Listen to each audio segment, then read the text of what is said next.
इस कार्यक्रम के पुण्यार्चक हैं स्वर्गीय श्री सवाई सिंघई पदमचंद जी जैन, श्रीमती दयाबाई जैन, पुत्र श्री प्रदीप कुमार जैन, पुत्र वधू श्रीमती स्नेहलता जैन, सुदीप जैन, पल्लवी जैन, आगम जैन, पुत्र श्री धर्मेंद्र जैन, पुत्र वधू श्रीमती विनीता जैन, आकाश सक्षम जैन, आर्शिया जैन, श्री राजेश जैन, पुत्र वधू श्रीमती सीमा जैन, राशि जैन, तन्मय जैन, पुत्री दामाद श्रीमती सीमा जैन, श्री संजीव जैन मैक्स, देवांश जैन, द्रव्या जैन इंदौर, पुत्री दामाद सरिता जैन, स्वर्गीय श्री संजय जैन, पुट्ठा मिल ईश्वरवाड़ा मध्य प्रदेश, शुभम जैन, सुयश जैन भोपाल। फर्म मैसर्स पदमचंद शिखरचंद जैन, बेगमगंज सागर मध्य प्रदेश, श्री सुधा सागर पल्सेस बेगमगंज सागर मध्य प्रदेश, श्री गुरुजी ट्रेडर्स बेगमगंज सागर मध्य प्रदेश, पीएस परिवार बेगमगंज सागर Madhya Pradesh.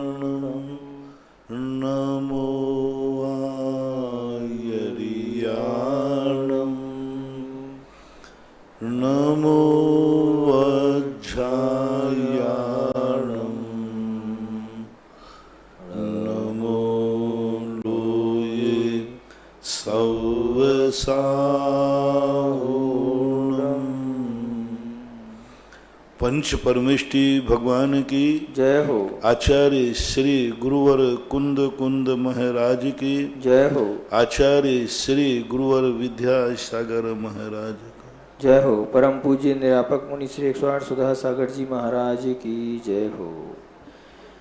New Jersey USA से ऋतुराज जैन की जिज्ञासा है महाराज श्री चरणों में त्रिवार नमस्तु। महाराज जी मेरी जिज्ञासा है कि पुराने समय में सोमवार मंगलवार आदि नहीं होते थे, तब केवल हिंदी महीने तथा तिथियां होती थी, तभी तो हमारे सारे त्यौहार हिंदी महीनों और तिथियों के हिसाब से आते हैं। तो फिर ये अंग्रेजी दिनों के हिसाब से व्रत आदि करना या नमक हरी मीठे घी दूध आदि का त्याग करना ये कहाँ तक उचित है? कृपया समाधान करें। हमारे शास्त्रों में तो अंग्रेजी महीनों का कोई उल्लेख है ही नहीं, चर्चा तक भी नहीं है। 2000 वर्ष हो गए, उसके बावजूद भी ईसवी सन को भी अंग्रेजी महीनों को भी लगभग ईसवी सन चलाए हुए 2000 वर्ष हो रहे, पर इसकी चर्चा तक नहीं की गई। 2000 वर्ष में कोई चीज़ दुनिया में प्रचलित हो तो उसकी चर्चा कहीं तो लेखकों के उसमें आना चाहिए। इतने आचार्यों ने ग्रंथ लिखे, ग्रंथ के समापन की तिथि लिखी, प्रारंभ की तिथि लिखी, लिपिकारों ने तिथि लिखी, शिलालेख लिखे गए, लेकिन इन सब में जो कुछ भी आया हमारा वही प्राचीन परंपरा आई। अधिकतम जैन शास्त्रों में, जैन शिलालेखों में विक्रम संवत का उल्लेख तो आया है, शक संवत का उल्लेख आया, हैजरी संगत का उपयोग आया, इनके कुछ 2-3 संवत और आए। कुचित कजाचित प्रकीर्णक में वीर सम्मत का भी अल्प प्रयोग किया गया। तो इन सब चीज़ों के संबंध में बड़ी विचारणीय बातें हैं। इसलिए इंग्लिश के अनुसार ना तो कोई व्रत बनता है, ना कोई त्याग बनता है, और ना कोई हमारे यहाँ वर्णन है। इसलिए जो कुछ भी करना है तिथियों से ही करना चाहिए, क्योंकि तिथि ही अपने आप में शुभ अशुभ जितने भी मुहूर्त निकलते हैं तिथि से निकलते हैं, तारीख से नहीं। तिथि से जितने भी शुभ मुहूर्त निकाले जाते हैं, विज्ञान भी निकालेगा तो मुहूर्त तो तिथि से ही निकालेगा। ये बात अलग है कि उसको तारीख कहीं लगाए, तारीख का कोई पंचांग होता ही नहीं, तारीख कोई शुभ अशुभ के हिसाब से बनाई नहीं गई, तारीख का ज्योतिष से कोई संबंध ही नहीं। सीधा 1 2 3 4 कर दिया और सीधा फिक्स कर दिया 24 घंटे की एक तारीख होगी, 12 बजे शुरू होगी, 12 बजे ख़त्म हो जाएगी। तो ये है, तिथियां ऐसी नहीं होती। किसी दिन 2 तिथि आ जाती, किसी दिन 1 तिथि आ जाती है। कभी तिथि 11 बजे शुरू होती, कभी 12 बजे, कभी 10 बजे, कभी 8 बजे। ये है फैक्ट ज्योतिष। जब तारीख निश्चित हो गई तो ज्योतिष काय का रहा। इसलिए तिथि की ही मांगलिक है, तिथि ही शुभ है और तिथि के अनुसार ही अपने सब कुछ कार्य करना चाहिए।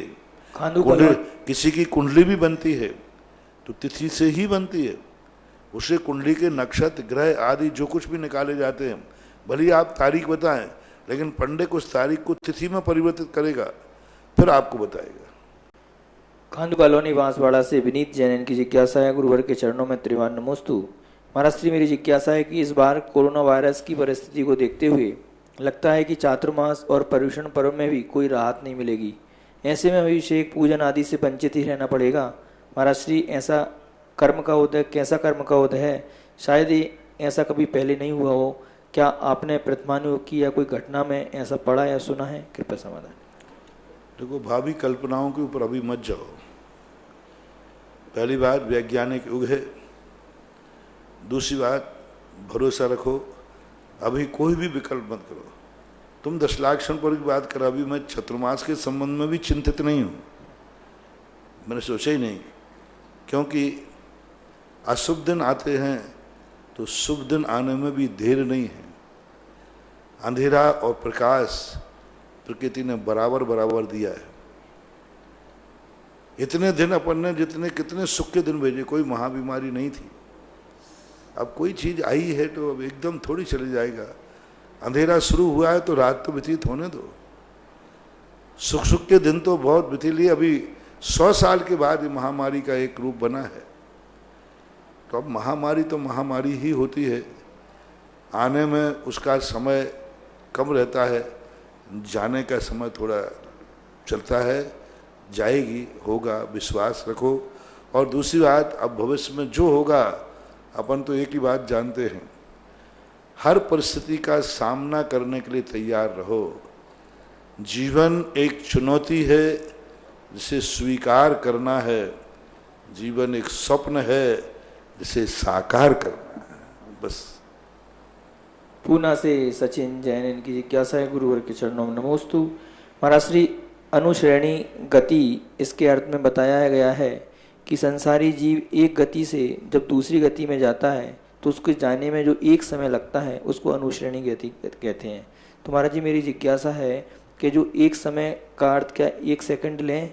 कृपया समाधान करें। 1 सेकंड में तो असंख्यात समय हो जाते हैं।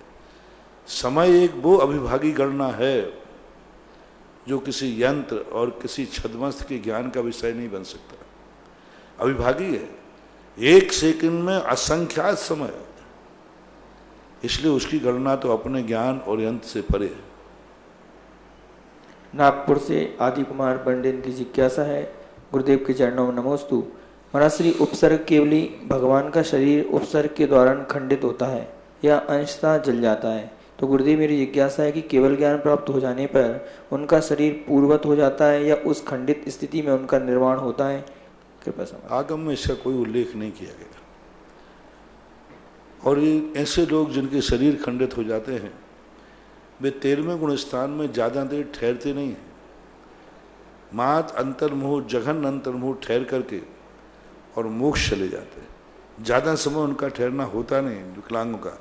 ऐसा कोई भी उल्लेख मिला नहीं कि किसी व्यक्ति के ऊपर दारुण उपसर्ग हुए हों और वो कई वर्षों तक केवल ज्ञान के बाद केवली बना रहा हो। ऐसा वर्तमान युग में कोई उदाहरण नहीं है। ऐसा भी उदाहरण नहीं है कि विकलांग होकर के कोई केवली भगवान वर्षों तक टिके रहे हो, ये भी उदाहरण है। ये भी उदाहरण नहीं है कि विकलांग होने के बाद केवल ज्ञान के बाद उनके शरीर अवयव सब अपने आप बन जाते हैं, ऐसा भी कोई उदाहरण नहीं। ये लोग दलील देते जरूर हैं कि जब समोषण में केवल ज्ञान होने के बाद जो लोग दर्शन करने जाते हैं उनके हाथ पैर आ जाते हैं, अंधे को आंखें आ जाएं, पैर आ जाएं, विकलांगों के सारे अंग पूरे हो जाते। जब भक्तों के हो जाते हैं तो केवल ज्ञान के बाद स्वयं के होने में क्या बाधा है?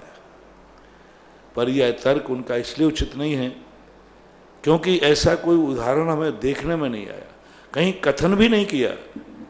बस इतना ही कथन अपने शास्त्रों में आया है।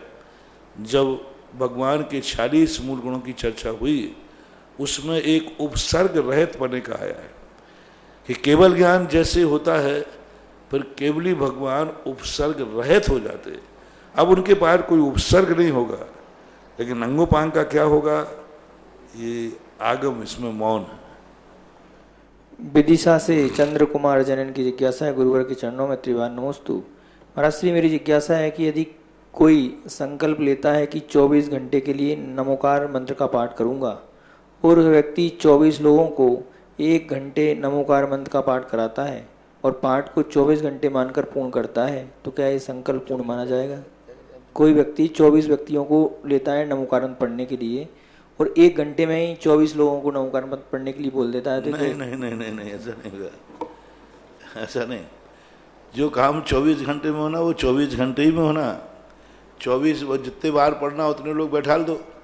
तो ऐसा करो, तुम भी जो रोटियां तुम्हें 10 दिन में खाना वो 1 दिन में खा लो, जितने 10 दिन शांति से बैठो। हाँ, और क्या बात है? शाम का भोजन सुबह ही खा लो ना इकट्ठा एक साथ, बड़ा अच्छा आ जाए। तो रात का भोजन का त्याग, झंडा ठंडा खत्म। जितना तुम दिन भर में खाते हो वो एक बार में खा लिया करो। तो एक बार में खाने में, अब ये भी ब्याज लगाओ, 10 दिन में खाने में व्यक्ति जितना मोटा होगा उतना भोजन 1 दिन में खा ले तो उतना मोटा हो जाएगा।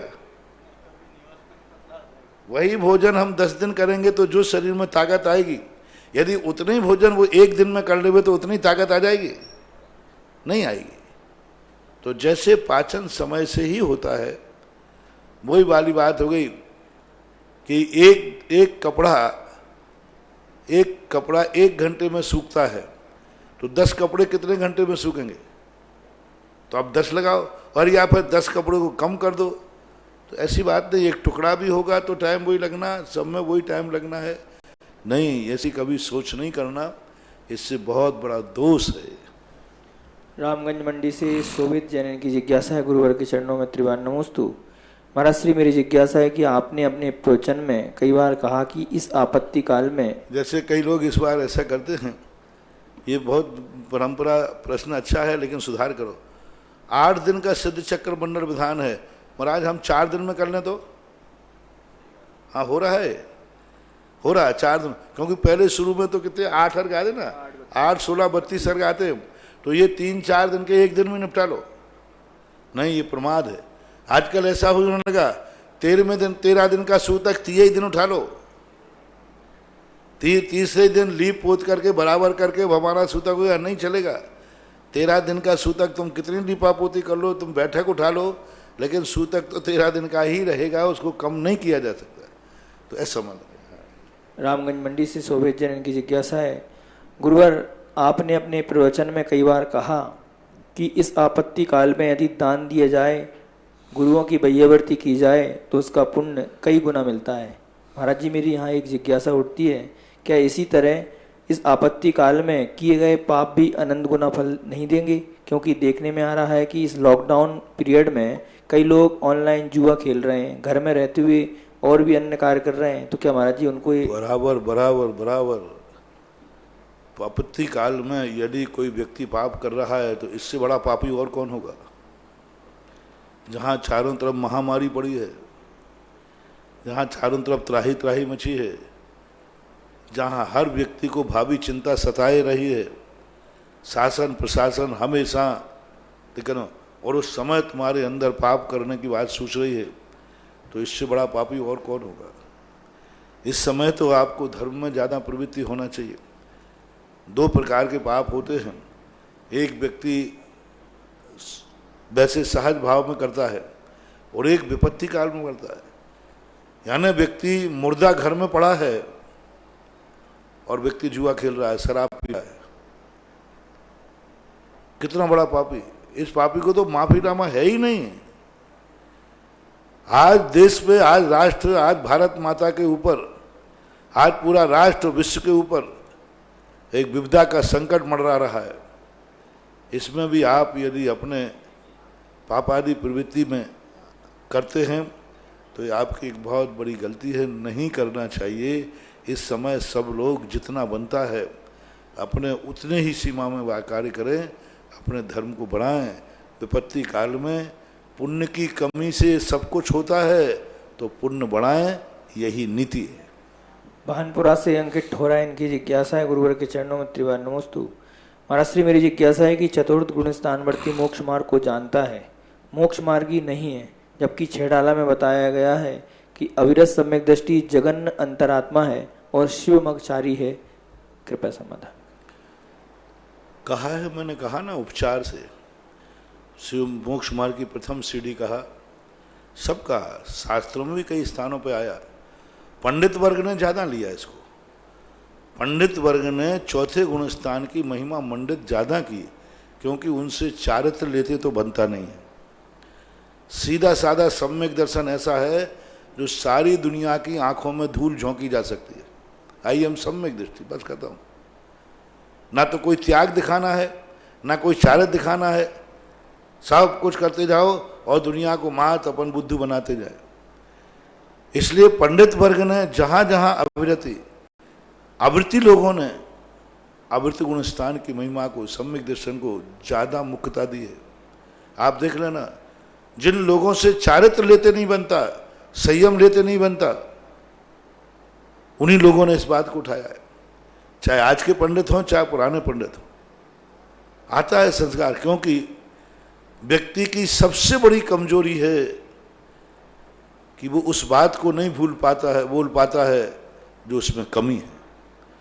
सबसे बड़ी कमजोरी है कि वो अपनी कमी को अच्छाई को दिखाने के लिए प्रयास करता है कि मेरे में जो कमी है ये गलत नहीं है, हम भी मोक्ष मार्गी हैं। तो ये उन्हीं लोगों की जो चारित्रवान हुए, उनके लिए तो स्पष्ट रूप से पूज्यवर नेमिचंद महाराज ने द्रव्य संग्रह के अंदर कहा, दौन्नम पि मोक्ष हेऊ झाणे पावदी मुनि नीमा तम्मा फयत चित्तम जूयम झाणम समभसे। एक गाथा आई है, सही कितनी बड़ी बात। दौन्नम पि मोक्ष हेऊ, दोनों प्रकार का मोक्ष मार्ग, दोनों प्रकार का अर्थात व्यवहार और निश्चय अथवा उपचार और मुख्य। तत्वार्थसाध के अंदर उन्होंने उपचार और मुख्य कहा। ये दोनों प्रकार के मोक्ष मार्ग जो हैं, ये कहाँ बनते हैं? दौन्नम पे मोक्ष हेऊ झाणे पाऊं मुनि नहीं माँ। कितनी बातें। मुनि कब पाता है? दोनों है ना, तो अकेला मुनि नहीं, मुनि झाने पाऊं दे, यानी ध्यान के समय मुनि व्यवहार और निश्चय सोनो सम्यक दर्शन दोनों व्रतों को पालन करता है, दोनों धर्म को पालन कर पाता है।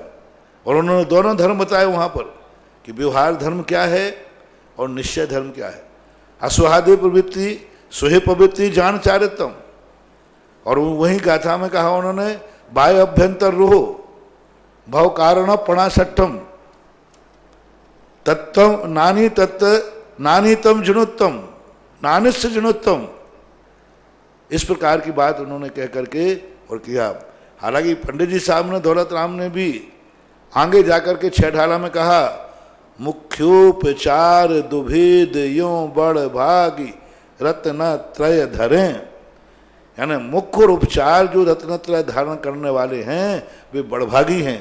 कौन सी ढाल में कहा? ये जाकर के वहाँ का अंतरात्मा का जहाँ तक सवाल है, तो अंतरात्मा तो हमारे पूज्यवर जयसेन स्वामी ने, अन्य आचार्यों ने, ब्रह्मदेव सूर्य ने मिथ्या दृष्टि जब करण अवधि के अभिमुख है, उसे भी शुद्धात्मा भी मुख शब्द का लक्षण दिया। शुद्धात्मा भी मुख, अभिमुख है नहीं, अभिमुख यानी उस तरफ उसने मुख कर लिया है। तो ये अंतरात्मा के जो कथन हैं, एक तो बहुत कम इसका वर्णन मिलता है, विद्वान लोगों की लेखनियों में ज़्यादा है। हमेशा जैन दर्शन तो सम्यक दर्शन ज्ञान चारित्राणी मोक्ष मार्गा, ये तीनों के साथ घटाते हैं। लेकिन फिर भी मैं नकारता नहीं हूँ, क्योंकि चौथा गुण स्थान वर्ती की मैं बहुत प्रशंसा करता हूँ। कम से कम उसने सत्य को जाना है, और सम्यक दर्शन के बिना ज्ञान चारित्र बेकार हैं, ये भी पक्का है। लेकिन वो न्यू है। हम इसका उदाहरण देते हैं कि एक व्यक्ति ने अपना प्लाट खरीदा और न्यू भर दी, न्यू पूरी भर दी, बहुत मजबूत भर दी, न्यू सम्यक दर्शन है। तो न्यू भर देने से जब बरसात आएगी तो पड़ोसी के प्लाट की गंदगी रुकेगी कि आएगी? प्लाट में आएगी, क्योंकि क्या भरा है? न्यू आपकी मजबूत हो गई, सीमाबंदी हो गई। लेकिन अभी पड़ोसी की जो गंदगी आ रही चारों तरफ से, वो गंदगी तो उस प्लाट में आएगी? उसको कहाँ रोका तुमने? अविरत सम्यक दृष्टि के पर पदार्थों के प्रति जो मूर्छा है वो गंदगी तो आएगी। अब पूछो, यदि व्रत देखो, अब उसी में उसी प्राण को देखना, एक उदाहरण है, उदाहरण हमेशा देशामर्शक होता है। अब उसी में 2 फीट की किसी ने दीवार उठा दी, नींव को, वहां 2 फुट की दीवार उठाई, तो ऊपर का पानी तो नहीं बचा, लेकिन पड़ोसी के पानी के प्लाट आना तो, गंदगी आना तो बंद हो गई कि नहीं? अविरत सम्यक दृष्टि नींव भरने के समान है, और वृत्ति ने उसको 2-2 फुट जमीन से ऊपर ले लिया। तो जमीन से ऊपर लेने का एक फायदा है कि पड़ोसी के प्लाट की जो गंदगी थी वो आना बंद हो जाएगी। कितना बड़ा लाभ है। नेमीचंद महाराज ने गौमर सार के अंदर कहा कि हे भवजीव, यदि तुझे सम्यक दर्शन की प्रतीति हो गई हो तो झटति शब्द का प्रयोग किया, जल्दी कर, कम से कम 2 फुट की दीवार उठा दे, यानी 2 प्रतिमा ले ले, 12 व्रत धारण कर ले, जिससे पड़ोसी की गंदगी आना बंद हो जाएगा। अब ऊपर का जो पानी आएगा वो तो आएगा, लेकिन ऊपर का पानी आएगा तो आएगा, धूप आएगी तो आएगी, लेकिन कितना बड़ा चीज बच जाएगी। इसलिए अविरत सम्यक दृष्टि नींव भली मजबूत हो, लेकिन उसके ऊपर यदि थोड़ी सी दीवार नहीं उठाई जाए तो बहुत कोई मतलब नहीं निकलता। ललितपुर से राहुल जैन शांति निकेतन की जिज्ञासा है। पूज्य महाराज श्री के चरणों में त्रिवार नमोस्तु। महाराज श्री, मेरी जिज्ञासा है कि मच्छर मक्खी आदि का जन्म समूर्छन होता है या गर्भज? नहीं, जब विज्ञान की किताब में स्पष्ट चित्रों के माध्यम से मच्छर मक्खी के अंडों को निक्षेपित करते हुए दिखाया जाता है, तो क्या महाराज जी ये समूर्छन है या गर्भज? जो निक्षेपित नहीं किया जाता, वो योनि स्थान बनाया जाता है। मच्छर आदि के जो निकलते दिखाते हैं वो क्या होता है कि रॉ मटेरियल है, और रॉ मटेरियल जहाँ उत्पन्न होता है, कुछ जीव ऐसे होते हैं जिनको स्पेशल रॉ मटेरियल में ही उत्पन्न होते हैं, उसमें जीवत्व नहीं होता, वो जीव का योनि स्थान बनाता है। उसकी उत्पत्ति तो बाहर ही होती है, उसके पेट के अंदर नहीं होती। मच्छर के अंदर कोई जीव उत्पत्ति नहीं होती, लेकिन उसके शरीर से ऐसे रस पदार्थ निकल जाते हैं जो बाहर आने पर, मिट्टी से मेल खाने पर जीवों की उत्पत्ति करते हैं, वो समूर्छन ही है। बेगू से सोमा जैन इनकी जिज्ञासा है। गुरुवर के चरणों में त्रिवार नमोस्तु। महाराज श्री, मेरी जिज्ञासा है कि आपने बताया था कि यदि कोई अपने को मूर्ख कहता है तो यदि पॉजिटिव सोचें तो माँ उराख आदि बीज अक्षर होते हैं, तो यह किस का मंत्र होता है? कृपया समाधान। मूर्ख शब्द अगर कोई बोलता है तो माँ उराखा आपने एक बार बताया था। हाँ। तो ये बीजाक्षर मंत्र किसके मंत्र हैं? मतलब बड़े मंत्र तो जितने बीजाक्षर हैं वे सारे मंत्र बन जाते। उनके माँ का अर्थ अलग है, माँ ऊ राखा, तो अब माँ के बीजाक्षर, माँ की राशि अलग है। माँ का पूरा गणित निकालना पड़ेगा, पूरा उसकी राशि निकालना पड़ेगी, उसका नक्षत्र निकालना पड़ेगा, उसका स्वाद निकालना पड़ेगा, उसका वर्ण निकालना पड़ेगा। फिर ऐसे 1 मिनट में नहीं बता पाऊंगा, क्योंकि उसका पूरा गणित है, और गणित के अनुसार निकाल दूंगा मैं। किसी दिन माँ ऊ राखा को भी बता दूंगा कि माँ ऊ राखा में कौन कौन सी शक्तियाँ निहित हैं। भोपाल से राजेश जैन की जिज्ञासा है। पूज्य महाराज श्री के चरणों में त्रिवार नमोस्तु। महाराज श्री, मेरी जिज्ञासा है कि व्यवहारिक सामाजिक क्षेत्र से है। आजकल प्रायः देखने में आता है कि घर के मांगलिक उत्सवों पर समाजजनों को निमंत्रण पत्र व्हाट्सएप के माध्यम से भेजा जाने लगा है, और जो पूर्ण रूप से सक्षम है, सभी साधनों से फलीभूत हैं, वे भी इसका प्रयोग कर रहे हैं। इससे घर जाकर प्रेम पूर्वक जो निमंत्रण पत्रिका देने की जो आत्मिक मिठास थी वह काफ़ी हद तक लुप्त हो गई है। ऐसी स्थिति में आमजन को निमंत्रण स्वीकार करना चाहिए या नहीं? और वैसे अभी तो कोरोना महामारी चल रही है, तो इस कारण के निमंत्रण भेजे जाएंगे, पर क्या अगर पहले ऐसा होता था तो क्या सही था? क्या प्रश्न? देखो, ये सब द्रव्यच्छेद काल के अनुसार परिवर्तन होते जाते हैं। हम इस संबंध में जनपद सत्य मानते हैं। आज जिस ढंग से पहले दूरियां इतनी नहीं थी, पहले रिश्तेदारों की झूमी कहाँ होगी? बिजौलिया की अकेली रिश्तेदारी होगी तो कहाँ तक होगी? इधर चित्तौड़ ले लो, भीड़वा ले लो, महुआ ले लो, ऐसे 4-5 यहीं होती थी, चले जाते थे। अब की रिश्तेदारी बेंगलोर में है, एक की रिश्तेदारी आसाम में है, एक की कहीं है, और एक का रिश्तेदार तो विदेश में बैठा है।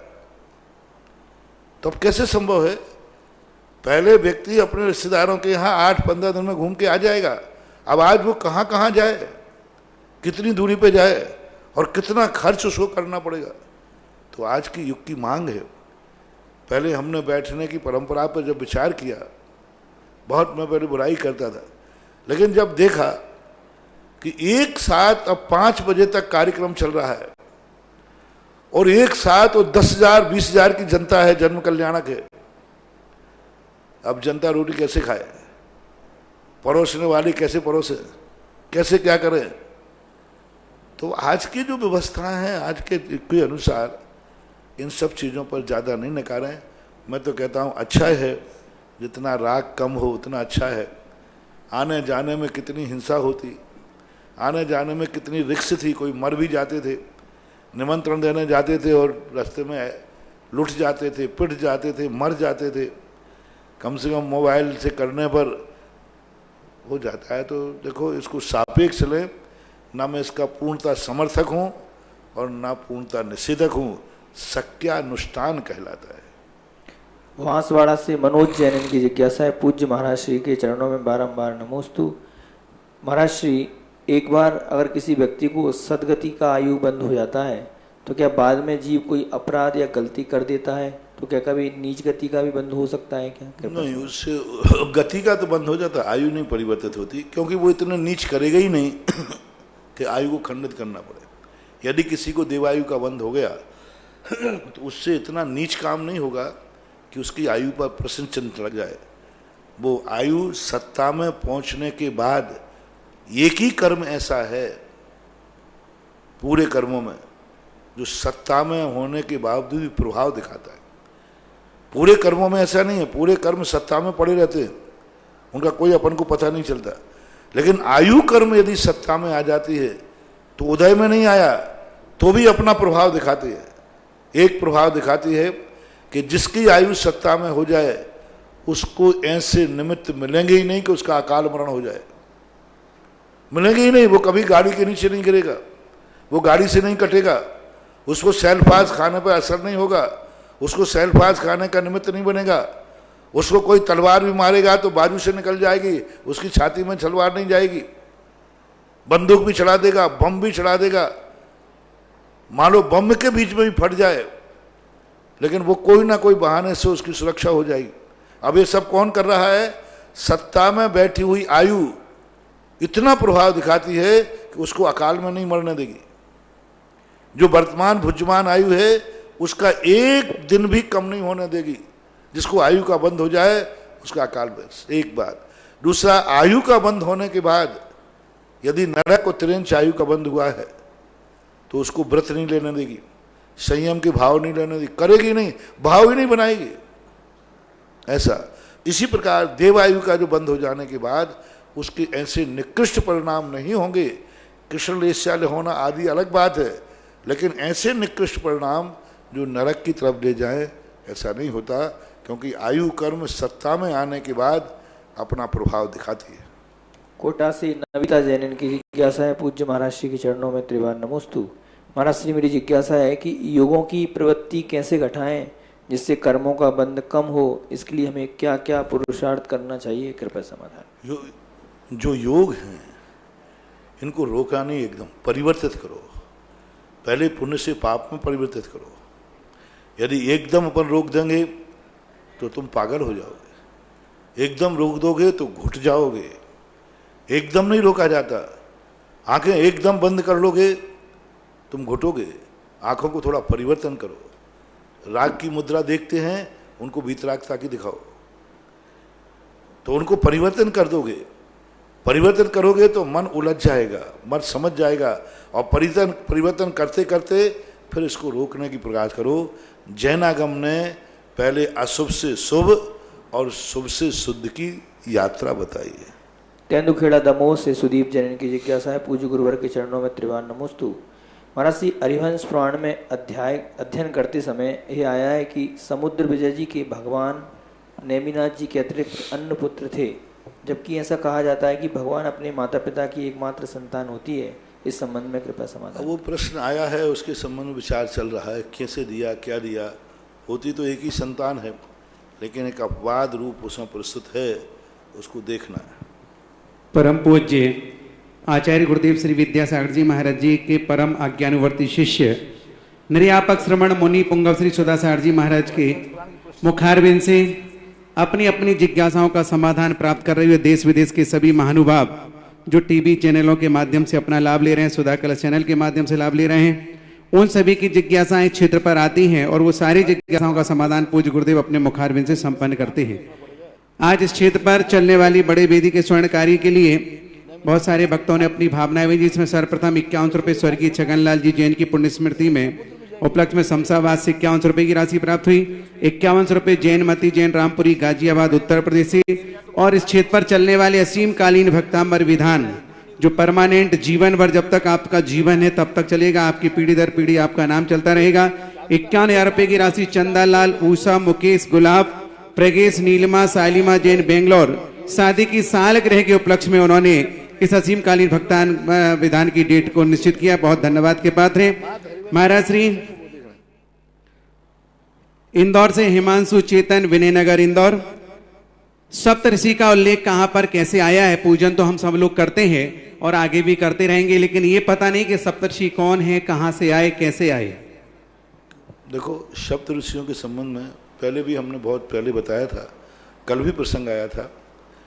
सप्तऋषि जो होते हैं इनका एक विशेष रूप से पद्म पुराण में वर्णन है और इनकी एक विशेष कहानी है।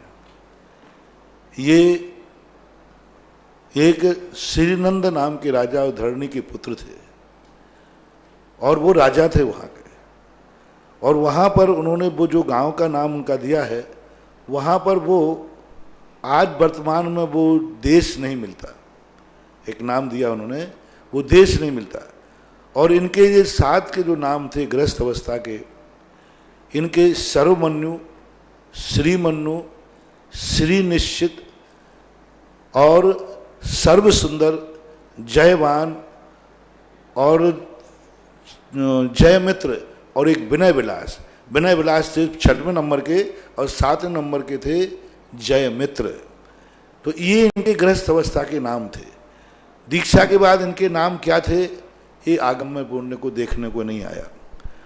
और इन्होंने एक प्रीत्यंकर नाम के केवली जब इनके नगर में पधारे और वहाँ नगर में देवों का आगमन हुआ, तो उस केवल ज्ञान के समय देवों के आगमन को देख करके इनके पिताजी को और इन 7 बेटों को वैराग्य हो गया। वैराग्य होते ही इनका एक 8वां और भाई था जिसकी उम्र 1 माह की थी। चूंकि इनको पिताजी को वैराग्य हो गया, 7 भाइयों को हो गया, तो इन 7 भाइयों ने राज्य स्वीकार नहीं किया और 1 माह के अपने सबसे छोटे बेटे को, यानी अपने छोटे भाई को या बेटा कहो, उसके लिए राज श्री नंदन का बेटा कहो, तो उसको 1 माह के बेटे को राज तिलक करके इन 8 लोगों ने दीक्षा ले ली। जो इनके पिताजी थे श्री नंदन, उन्होंने दीक्षा के बाद थोड़े दिन बाद उनको केवल ज्ञान हो गया, वे मोक्ष चले गए। इन 7 बेटों ने मुनिराजों को इनको चारण रिद्धि प्रकट हो गई और चारण रिद्धि प्रकट होने से आकाश में चलने लगे, आकाश में फिरने लगे। और ये घूमते घूमते, क्योंकि चारण रिद्धिधारी मुनिराज चतुर्मास नहीं करते, ये घूमते घूमते अयोध्या में पहुंचे। और अयोध्या में अरहत सेठ जब देखा, ये 7 मुनिराज आहारचर्या को निकले, अरहत सेठ ने जब देखा तो बोले ये कैसा अनहोनी है, दिगंबर मुनि कभी चतुर्मास में विहार नहीं करते और ये तो पता नहीं कहाँ से आकर के जब विहार कर रहे हैं, लगता है ये पाखंडी हैं, ये गलत हैं, ये ठीक नहीं है। लेकिन उसको तुरंत आया भाव कि कैसे भी हैं लेकिन भेष तो मुनि का ही है। यदि आहारचर्या नहीं दूंगा तो अजैनों में सब में क्या होगा कि देखो कैसे जैनी हैं, इनके मुनियों को कोई आहार देने वाला नहीं। तो बेमन से बिना भक्ति के और उन 7 महाराजों को पड़गा करके और अरहत सेठ ने अयोध्या के अंदर आहार दिया। जब बाद में जाकर के उन 7 महाराजों को ने कहा कि यहाँ कोई मंदिर है क्या, तो उन्होंने कहा है। तो अयोध्या के अंदर एक मंदिर था, मुनि सुब्रत नाथ भगवान की मूर्ति थी, और उस मंदिर में जब वो गए तो वहाँ पर एक आचार्य महाराज, उनके साथ आचार्य शब्द के साथ भट्टारक लगा हुआ था, वो धर्म कीर्ति ऐसे कोई नाम है, धुति कीर्ति या धर्म कीर्ति कोई नाम है। धुति कीर्ति नाम के भट्टारक यानी आचार्य थे, अपने शिष्यों के साथ वहाँ चतुर्मास कर रहे थे। इससे यहाँ सिद्ध हुआ कि पहले भी चतुर्मास चौथे काल में भी चतुर्मास मंदिरों में भी होते थे, जंगलों में भी होते थे, मंदिरों में भी होते थे। तो वहाँ पर जब उन्होंने देखा तो जो द्वितीय नाम के महाराज थे वो पहचान गए, अरे ये तो चारों रिद्धिधारी महाराज। उन्होंने उनकी भारा सम्मान किया और मुनि सुब्रतनाथ भगवान की वंदना की। जब अरहत सेठ जब वो वहाँ से चले गए तो अरहत सेठ मंदिर में आया, तब आचार्य महाराज जो वहाँ थे उन्होंने कहा आज हमें रिद्धिधारी मुनिराज के दर्शन हुए। तब अरहत सेठ ने कहा अरे ये महाराज रिद्धिधारी थे, मैंने तो इनकी आलोचना की, मैंने तो इनकी निंदा की, मैंने इनको खोटा साधु कहा। ओहो, अब उसने नियम किया मैं घर जब ही जाऊंगा जब उन मुनिराजों को संसार में खोज करके और क्षमा याचना करूंगा और उनकी पूजा करूंगा। अरे सेठ अपनी सारी जो कोई परिकर को लेकर के ढूंढते ढूंढते पता चला कि वो महाराज उस समय मथुरा में थे। मथुरा की कहानी ये थी कि मथुरा के अंदर राजा राम का चौथा भाई शत्रुघ्न राज्य करता था। सबको मालूम है कि मथुरा के राजा शत्रुघ्न थे, रामचंद्र जी ने जीतने को भेजा था। वहां पर एक महामारी फैल गई उनके राज्य में, भयंकर महामारी फैली। उस महामारी फैलते ही जैसे सप्तऋषि मुनिराज आए, उनके प्रभाव को देख करके चर्मेंद्र नाम का एक भवनवासी देव महाराज की भक्ति, महाराज की साधना से प्रभावित होकर के उसने महामारी को दूर कर दिया और महामारी दूर हो गई। 6 ऋतु के फल फूल आ गए, बिना बोए अनाज आ गया, सब होने लगा। राजा शत्रुघ्न जब महाराज की महिमा सुनकर के उनके चरणों में गया और महाराज से कहा कि महाराज आपके प्रभाव से मेरा ऐसा हुआ है, सब ये हुआ, तब महाराज ने उनको उपदेश दिया, हमें कोई उपदेश दे दिए। तो उन्होंने कहा देखो ये महामारी तो आज तो अभी आई है, चली गई, लेकिन पंचम काल आने वाला है, उसमें ऐसी महामारियां आएंगी उनको दूर दूर दूर कर देव भी दूर करने के लिए ना। इतना बढ़िया उपदेश। पंचम काल कैसा होगा और किसी शास्त्रों में इतना खुलासा नहीं मिला। पूज्यवर रविशरण महाराज ने 92 यानी 92 अधिकार में पंचम काल में क्या क्या होगा, यदि पद्म पुराण वो तो हम ला करके देख करके बता देंगे, 2-3 पन्नों में है, आप लोग पढ़ लेना। 92 अध्याय पढ़ना, बहुत पढ़ने लागे। कैसा पंचम काल आएगा जब तीर्थंकरों का अभाव हो जाएगा, आज वो सब कुछ देखने में आ रहा है। कैसे लोग होंगे, कैसी परिणति होगी, कैसी चर्या होगी, क्या होगा, वो सारा उपदेश उन्होंने दिया। तब अंत में जाकर के उन्होंने एक उपदेश दिया जिसके संबंध में लोगों ने इसका दुरुपयोग किया। उन्होंने कहा देखो महामारी मेरे जाते ही फिर से आ सकती है, क्योंकि अभी तो मेरे प्रभाव से ये बीमारी रुकी है और मेरे जाते ही ये बीमारी आ जाएगी, क्योंकि वो बीमारी फैलाई गई बीमारी थी, किसी देव के कुपित होने फैलाई थी, किसी देवता ने कुपित हो गए। अब वो देवता कुपित हुआ तो अभी मेरे प्रभाव से वो शांत बैठा है, फिर से आ जाएगी। तो उन्होंने कहा पूरी मथुरा के अंदर हर घर में एक जिनेंद्र भगवान की मूर्ति की स्थापना करो। शत्रुघ्न को उपदेश दिया, 1 अंगुल प्रमाण भी प्रतिमा रखो और नित्य प्रतिदिन अपने घर में लोग उठ करके उसका अभिषेक पूजन करें, तो आपके किसी भी घर में महाबीमारी प्रवेश नहीं करेगी। दूसरा उन्होंने कहा नगर के बाहर हम चारों दिशाओं में सप्तऋषियों की मूर्ति स्थापित करो, क्योंकि वो हमारे प्रभाव से वो देवता, वो महामारी आपके नगर में प्रवेश नहीं कर रही है। जब चारों दिशाओं में हम 7 महाराजों की मूर्तियां आप स्थापित कर दोगे तो इस नगर में भी महामारी प्रवेश नहीं करेगी। यहां लोगों ने क्या ले लिया कि देखो हर घर में मूर्ति होना चाहिए, नहीं, ये दवाई थी, ये मात मथुरा वासियों के लिए थी, मात एक देवी प्रकोप से बचने के लिए थी। उन्होंने स्पष्ट कहा मथुरा में, पूरे संसार में नहीं कहा। पूरे राज्य में नहीं कहा उन्होंने कहा आप अपने मथुरा नगरी के चारों दिशाओं में सप्तऋषि की मूर्ति की स्थापना करो और घर घर में एक एक मूर्ति रखवाओ। इसके कारण से महामारी नहीं जाएगी। कई लोग इसका बड़ा दुरुपयोग कर लेते हैं, कोई चीज को अंगाड़ी पिछाड़ी पढ़ते नहीं, उसको समझते नहीं, और ये कह देते देखो शास्त्रों में आया है घरों में। इसका परिणाम ये लिखा कि महाराष्ट्र और दक्षिण में इसी बात को साधुओं को लेकर वहां लिखा उन्होंने, जिसके घर में मूर्ति नहीं होगी उस घर के सदस्यों को ये महाबीमारी खा जाएगी। यही शब्दों में महाबीमारी भक्षण कर लेगी, उस घर का समूल वंश को नाश कर देगी जिस घर में मूर्ति नहीं होगी तो। इसलिए हे राजन, हे शत्रुघ्न, आप अपनी प्रजा के एक एक घर में मूर्ति स्थापित कराओ। अब इसका परिणाम क्या निकला? कई लोगों ने, कई साधुओं ने, भट्टारकों ने दक्षिण भारत में कह दिया जिसके घर में मूर्ति नहीं है उस पर संकट आएगा। अरे भाई, ये दुनिया के लिए नहीं की थी, ये दवाई के रूप में दी थी, संकट से बचने के लिए थी।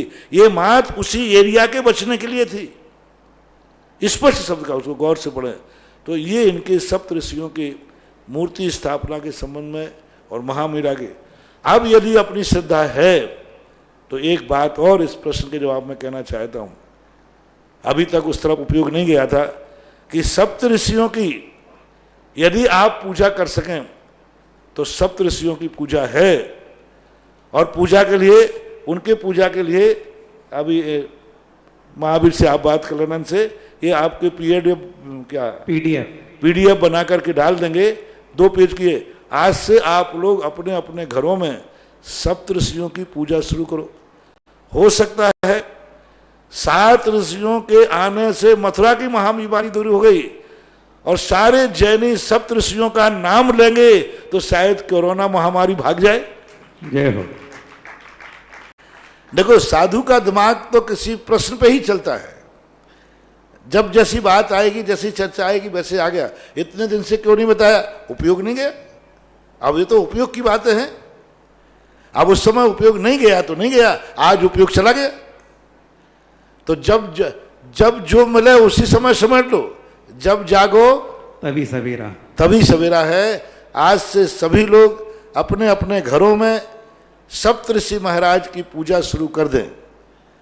भाव पूजा कर लें, भाव पूजा नहीं बने तो सूखी द्रव्य से कर लें। और जो मंदिर में जा रहे हो, यदि कहीं के हो मौका हो, जो मंदिरों में है, तीर्थ क्षेत्रों में, वे भी अपनी पूजा में, जब तक कोरोना महामारी दूर ना हो तब तक हर व्यक्ति के लिए सप्तऋषि पूजा करना है। बस ये आज आपको, जब तक ये कोरोना महामारी का आपको डर है, भय, तब तक ही करो। बहुत छोटी सी पूजा है। और इन 7 ऋषियों के जो नाम थे वो था सुरमन्यु, श्रीमन्यु, श्री निश्चय, सर्व सुंदर, जयवान, विनय विलास और जय मित्र। ये जो 7 नाम इनके ऋषियों के गृहस्थ अवस्था के थे, तो उनका नाम पूजा में आया है। और ये पूजा का आप करें, हो सकता है मथुरा का चमत्कार पूरे विश्व को हो जाए। अपना क्या बिगड़ रहा है? पूजा तो करते ही जी। अरे गुरु की पूजा है। अब गुरु की पूजा करने में क्या बाधा है? सप्तऋषि के एक नाम से, तो इनकी एक असाधारण विशेषता सप्तऋषि की है। अब इनका मोक्ष धाम आदि कहाँ से हुआ, इसके संबंध में अभी इतिहास खोजने योग्य है। ऐसा बताते हैं लोग कि गजपंथा के अंदर सप्तऋषियों के चरण बने हुए हैं। वहाँ वो लोग ये मानते हैं कि सप्तऋषियों का मोक्ष गजपंथा से हुआ। ये सुनी हुई बात है, मेरे लिए अभी कहीं इतिहास में, आगम में, शास्त्र में देखने को नहीं मिली। जब देखने को मिल जाएगा, ये ध्यान रखना, कोई भी चीज़ मैं नहीं बता पाऊँ तो मैं, इसका अर्थ है कि अभी मिला नहीं, जिस दिन मिल जाएगा उसी दिन मैं तुम्हें तुरंत बता दूंगा। जब जो चीज़ मिल जाती है मैं उसी दिन तुम्हें बता दूंगा हूँ कि भाई ये चीज़ यहाँ पर मुझे देखने को मिली है। ऐसा ही मानना चाहिए। महाराज श्री बागी द्वारा दिगंबर समाज सेठ साहब आदि एवीएस परिवार सभी लोगों ने बारंबार नमोस्तु के साथ निवेदन किया है कि गुरुदेव दिनांक 21 मई को हमारे मूल नायक श्री शांतिनाथ भगवान का जन्म, तप और मोक्ष कैलाश है। और जब आप 2007 से लेकर जब आप आए थे, तब से लेकर आज 13 वर्षों तक निरंतर हमारे जिनालय में शांति धारा आदि का कार्यक्रम चल रहा है। प्रतिवर्ष भगवान का जन्म, तप और मोक्ष कल्याणक भी मनाते हैं। लेकिन इस लॉकडाउन के और कोरोना महामारी के कारण मंदिर जी में अंदर कार्यक्रम करना बड़ा असंभव है। तो महाराज जी हम लोग इस कार्यक्रम को कैसे संपन्न करें और किस प्रकार से? भाई इन्होंने लाके पद्म पुराण दे दिया है, तो मैं 2 मिनट 3 मिनट लगेंगे, आपको कुछ चीजें बता देता हूँ। मुझे सप्तऋषियों की पूरी कहानी मैंने सुना दी है। जो पंचम काल की विशेषता बताई उतना अकेला मात्र एक अध्याय, एक पैराग्राफ है। अर्थानंतर गौतम स्वामी कहते कि हे शरणक, शत्रुघ्न के नतमस्तक देखकर उन उत्तम मुनिराज ने उसके लिए महावीर स्वामी के समोषण में शरणक ने पूछा है। उस समय की बात है। यथायोग काल के प्रभाव से निरूपण किया गया। उन्होंने कहा कि जब अनुक्रम से तीर्थंकर काल व्यतीत हो जाएगा, यानी चौथा काल खत्म हो जाएगा, यहाँ धर्म कर्म से रहित अत्यंत भयंकर समय होगा। दुष्ट पाखंडी लोगों के द्वारा यह परम उन्नत जैन शासन इस तरह तिरोहित हो जाएगा जिस तरह की धूलि के छोटे छोटे कणों के द्वारा सूर्य बिंब तिरोहित हो जाता है। इस समय ग्राम, श्मशान, नगर, यमलोक समान देश क्लेश युक्त निंदित तथा दुष्ट चेष्टाएं करने वाले लोग होंगे। गृहीत मिथ्यात्व का बोलावाला होगा। यह संसार चोरों के समान कुकर्म में निरत होगा। दुष्ट पाखंडी लोगों के निरंतर व्याप्त होंगे। इस पृथ्वी पर दुष्टता ग्रस्त निर्धन होंगे। साथ ही यहाँ हिंसा संबंधी हजारों दुख निरंतर प्राप्त होंगे। पुत्र माता पिता प्रति, माता पिता के प्रति, पुत्रों के प्रति स्नेह रहित होंगे तथा कलिकाल के प्रवट होने वाले राजा लोग चोर होंगे। जनता से धन को ऐंठने का प्रयास करेंगे, यानी जबरदस्ती लेने का प्रयास करेंगे। कितने समय मनुष्य यद्यपि सुखी होंगे तथापि उनके मन में पाप होगा। दुर्गति प्राप्त करने आदि के लिए उनके साधन उनके पास बहुत होंगे। हे शत्रुघ्न, कसाय बहुल समय आने पर देवागमन, जो आप लोग कहते हैं कि इस पंचम काल में देव क्यों नहीं आते, इस पंचम काल में देव आकर ये सहायता क्यों नहीं करते? जैसे मथुरा के अंदर चर्मेंद्र ने आकर महामारी दूर की, अब क्यों नहीं आते? तो आगम में स्पष्ट लिखा है कि हे शत्रुघ्न, कसाय बहुल समय आने पर, यानी पंचम काल आने पर देवागमन आदि समस्त अतिशय नष्ट हो जाएंगे। यानी इस पंचम काल में देवों का आवागमन बंद हो जाएगा, अच्छे कार्य, अच्छे देवों का। तीव्र मिथ्यास से युक्त मनुष्य व्रत गुणों से सहित एवं दिवम धारक मुनियों को देखकर ग्लानि करेंगे। देखो कितनी बड़ी बात इस पर लोगे। इस कल काल में जो वृत्ति हैं, दिगंबर मुद्रा को धारण करने वाले हैं, उन मुद्रा के प्रति ग्लानि करेंगे, मुनियों को नहीं मानेंगे। अजैनियों की तो छोड़ो, जैनियों में ये हो रहा है। अब ये घोषणा कब, उस समय शत्रुघ्न रामचंद्र जी के समय की थी कि पंचम काल में ऐसे भी जैनी लोग होंगे जो जैन कुल में जन्म लेकर के भी मुनियों को नहीं मानेंगे। देखो बिल्कुल स्पष्ट शब्द है, संस्कृत में भी है, हिंदी में भी है, दोनों में है। संस्कृत में समझ में नहीं आई थी इसलिए मैंने नहीं पढ़ा। तीव्र मिथ्यास से युक्त मनुष्य व्रत गुणों से सहित एवं दिगंबर मुद्रा के धारक मुनियों को देखकर ग्लानि करेंगे, उनको वंदना नमोस्तु आदि नहीं करेंगे। अप्रशस्त को प्रशस्त मानते हुए और ग्रस्त पंडितों को, ग्रस्त आदि जो अप्रशस्त हैं उनको गुरु आदि मानेंगे। अप्रशस्त को प्रशस्त मानते हुए कितने ही दुर्हृदय लोग भय के पक्ष में इस तरह जा पड़ेंगे जिस तरह किसी पतंगे में अग्नि में जा पड़ते हैं।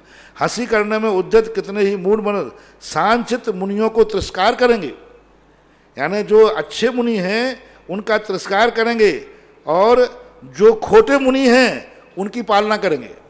देखो अच्छे मुनियों की तो निंदा होगी और खोटे मुनियों की वो सेवा करेंगे। आज ऐसा हो रहा है, मुनि भक्त समाज में हो रहा है। मुनि भक्त समाज जो अच्छी चर्या करने वाले मुनिराज हैं, आचार्य हैं, उनकी निंदा करते हैं, उनकी बुराई करते हैं, और जो शिथिलाचारी हैं, खोटे हैं, उनके लिए वो मान्यता देते हैं, उनको गुरु मानते हैं, क्योंकि वो अपने उनके पंथ का समर्थन करते हैं। इसलिए आज सच्चे गुरु की पहचान नहीं है यहाँ। आज तो ये है कि हमारे पक्ष का कौन है। तो इस प्रकार का यहाँ लिखा। देखो कितनी स्पष्ट बात लिखी। मोही मुनि को बुला करके जो अच्छे मुनि हैं, वीतरागी हैं, उनका तो तिरस्कार करेंगे, और जो मोही हैं उनके पक्ष में हैं ऐसे मुनियों को बुलाकर उनको आहार देंगे, सम्मान करेंगे। जिस प्रकार शिलातल पर रखा हुआ बीज यद्यपि सदा सींचा जाए तो भी वह निरर्थक है, ऐसा ही शिथिलाचारियों के लिए कितना भी दान दिया जाए वह निरर्थक ही जाएगा।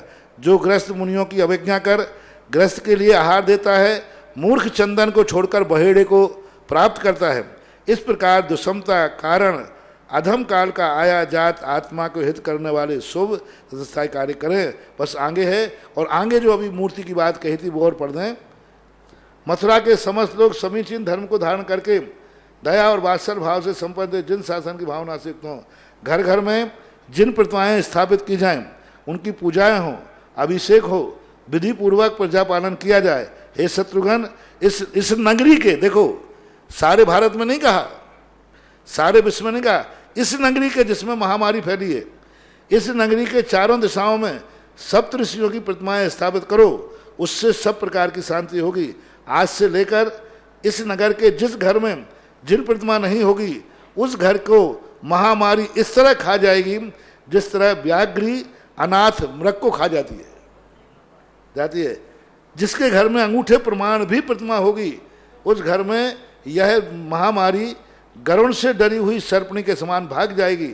ऐसा तदनंतर जैसी आपकी आज्ञा हो, ऐसा शत्रुघ्न ने स्वीकार किया और सारे घरों में मूर्ति स्थापित की। अब मात ये उसी समय की समझना कि बीमारी के लिए थी। ये बात चले। अगली जिज्ञासा है महाराज श्री सकल दिगंबर जैन समाज बागीदौरा एवीएस परिवार। गुरु पूज्य गुरुदेव, आने वाली 21 मई को हमारे मूल नायक श्री शांतिनाथ भगवान का जन्म तप और मोक्ष कल्याणक का पावन दिवस है। आपने इस दिवस को शांतिधारा दिवस घोषित किया है। आपके आशीर्वाद से सन 2007 से लेकर हमारे मूल नायक श्री शांतिनाथ भगवान का अभिषेक व शांतिधारा निरंतर 13 वर्षों से हो रही है। प्रतिवर्ष भगवान का जन्म तप व मोक्ष कल्याणक हम भक्ति भाव पूर्वक मनाते हैं। इस वर्ष कोरोना महामारी के कारण मंदिर जी बंद होने के कारण हम इस कार्यक्रम को कैसे और उत्साह पूर्वक मना सकें, कृपया हमें आशीर्वाद प्रदान करें। बागीदौरा शांतिनाथ मूल नायक। बागीदौरा ठीक है, सब जगह परिस्थितियाँ सभी जगह हैं। जैसे अपन ने महावीर जयंती मनाई, जैसे अपन ने आदिनाथ के कार्यक्रम मनाए, अभी अक्षय तृतीया मनाई, उसी पैटर्न को आप अपनाएं। और जो मंदिर में जा सकते हैं सरकार के अनुसार सब मिलकर के, कोई एक क्षेत्र से मतलब नहीं है, जिसकी जिस क्षेत्र के प्रति श्रद्धा आस्था हो, सब लोग शांतिधारा दिवस जब हमने घोषित किया है तो सभी लोगों को कहीं ना कहीं किसी ना किसी क्षेत्र पर किसी ना किसी मंदिर पर अपने द्वारा शांतिधारा जरूर कराना है। उस दिन जहां आप करा सकें आप अपने मंदिर में करा लें। कोई क्षेत्र, कोई हमारा कोई ऐसा नहीं, कोई पर्टिकुलर क्षेत्र हो, जिस क्षेत्र से जिसकी श्रद्धा जुड़ी हो, जहां भी आपको कराना हो वहां आप ऑनलाइन से भेज करके, मान लो वहां मंदिर के अंदर क्षेत्र के अंदर पुजारी हो, जो भी कमेटी के लोग वहां पर व्यवस्थाएं करते हो, वहां पर अपना नाम भेज करके और उस शांतिधारा दिवस के दिन अपना शांति भगवान की शांतिधारा कराएं। और जैसा अपने घरों में अपन मनाते आए वैसा करें। और फिर भी सरकार वहाँ की जो जैसी अनुमति दे, जैसी व्यवस्था हो, वैसा योग कार्य करें। महाराज श्री, जब आपने शांतिधारा दिवस घोषित किया तो विदेश से भी हजारीबाग झारखंड की एक बेटी है विदेश में, उसने उसी दिन रात को अमाउंट ट्रांसफर करके और अपना नाम सुरक्षित करा लिया। तो ऐसे भक्तों के सम्मान में आप ताली बजाएं। अगली जिज्ञासा रिकॉर्डिंग के माध्यम से। गुरुवर नमोस्तु नमोस्तु नमोस्तु। रमेश कदिया गांधीधाम से। गुरुवर, कल के प्रवचन में आपने कहा था कि मैं एक जगह स्थान से भगवान के दर्शन करके निकला और किसी ने मेरे को कहा, मैंने ऐसे ही दर्शन कर लिए, फिर आगे बढ़ा तो जैसे किसी ने कहा कि ये पूज्यवर शांति सागर महाराज द्वारा सूर्य मंत्र दी हुई प्रतिमा है। तो मैं वापस उस मूर्ति के पास गया और वापस अभाग्य मानकर उसका दर्शन किया। गुरुवर, इसी प्रकार आपने एक बार कहा था कि आचार्य श्री आपको आचार्य पद आपके लिए नहीं मिला है, हमारे लिए मिला है। हमारा पुण्य इतना तीव्र था कि इसलिए आपको आचार्य पद मिला है, और आपको आचार्य पद मिला है इसलिए हम सब मुनि का आज हम सबका कल्याण हो सका है। तो गुरुवर, इसी प्रकार नसीराबाद की भूमि में आचार्य विद्यासागर महामुनिराज को, आचार्य ज्ञान सागर मुनिराज को आचार्य पद दिया, आचार्य श्री को आचार्य पद दिया, तथा उनकी वह तपोस्थली रही तथा वे काफ़ी वर्षों तक वहाँ पर उन्होंने वास किया। उसके बाद गुरुवर, नसीराबाद में आज दिन तक आचार्य ज्ञान सागर, आचार्य विद्यासागर के बाद किसी आचार्य श्री का संघ का चतुर्मास नहीं हुआ। गुरुवर, आप राजस्थान में आए थे तब आपने कहा था कि मैं सिर्फ नसराबाद में ज्ञान सागर जी की समाधि के लिए दर्शन करने के लिए आया था, पर आप नसराबाद तो आए पर उसके बाद नसराबाद को भूल गए, क्योंकि आपने 25 बरस में सब जगह नसराबाद के आजू बाजू चतुर्मास कर लिया पर नसराबाद में नहीं किया। गुरुवर, क्या आपको अब नहीं लगता कि उस उपकार को और उस भूमि को मैं वापस जाके चमन करूं और उस भूमि पर मैं एक चतुर्मास करूं? गुरुवर, मेरी तो आपसे यही विनती है, जिस प्रकार आपने शांति सागर महाराज की मूर्ति को वापस बंधन किया, इसी प्रकार। रमेश चंद जी, क्यों अपने नसीबात की पोल पट्टी खुलवाते हो? आपने चतुर्मास की बात कर रहे हो, आप अपने नसीबात की समाज से पूछिए कि उन्होंने ईमानदारी से चतुर्मास के लिए कब प्रयास किया है। आज 25-30 सालों में हर व्यक्ति आचार्य के पास साल भर में जहां जहां चतुर्मास हुए हैं, कम से कम साल भर में 10 बार आचार्य के पास पूरी समाज जाती। बिजोलिया को ऐसे ही चतुर्मास नहीं मिल गए, ऐसे 200 चतुर्मास है बिजोलिया का। इनसे पूछो ये कितने बार आचार्य के पास गए होंगे और कितने बार मेरे पास आएंगे। मेरे पास आने की तो गिनती नहीं चतुर्मास के लिए। पिछले साल देखो कितनी मेहनत की, और आचार्य के पास गए जिन जिन यहां चतुर्मास हुए हैं। अभी तो लॉकडाउन है, तुम्हें बहाना है। 25 साल से तो लॉकडाउन नहीं था। नसीराबाद की समाज कितने बार आचार्य के पास प्रयास किया, कितने बार गई। ध्यान रखना, आचार्य के पास यदि आप लोग साल भर में 10 बार जाते तो जरूर एक बार आचार्य हमसे कहते वो नसीराबाद को भी देख लेना। वहां के लोग आते, जब भी मुझे चतुर्मास मिलता है आचार्य एक लगाते, देखो उसको भी देख लेना, वो लोग कई बार आ चुके हैं, आपके पास भी आए होंगे, ऐसा पूछते हैं आचार्य।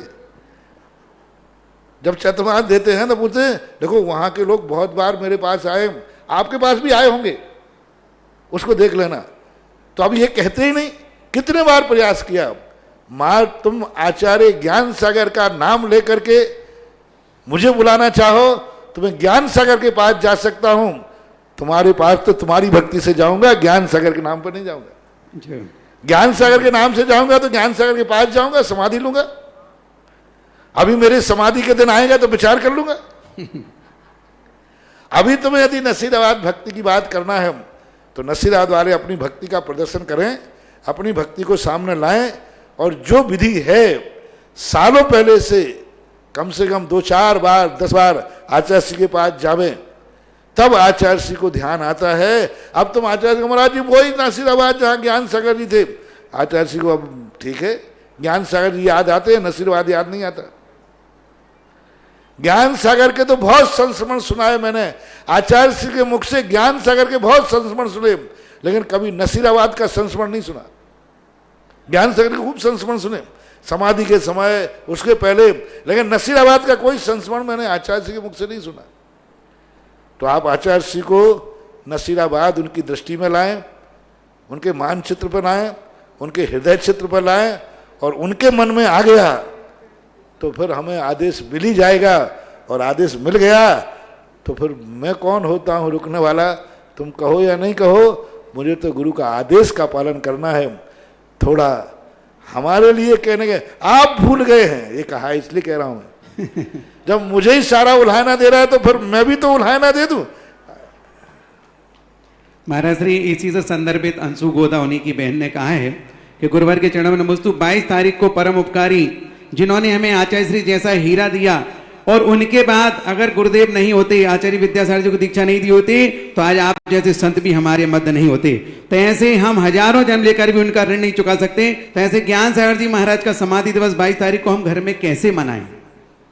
अब ज्ञान सागर महाराज के संबंध में तो जैसे भी सामान्य रूप से उनकी पूजन, उनका भी आप पूजा हो तो सबके लिए उपलब्ध करा दें पूजन, और उनका जिस्मा जौन से नंबर का समाधि दिवस हो, कौन सी नंबर का पड़ेगा देखना पड़ेगा, देख के उतने दीपक जला करके, चित्र आदि हो तो ठीक, नहीं तो भावनात्मक करके आरती कर सकते हैं।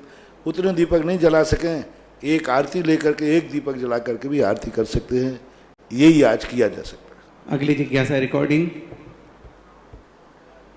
रिकॉर्डिंग वाले देखो 1 मिनट से ज़्यादा की कोई रिकॉर्डिंग नहीं दे। 1 मिनट की रिकॉर्डिंग हो, क्योंकि सुनने वाले, अभी सामने खड़े होकर कोई प्रश्न करता था तो उसको लाइव में देखने वाले को फोटो दिखती थी, वो व्यक्ति दिखता था।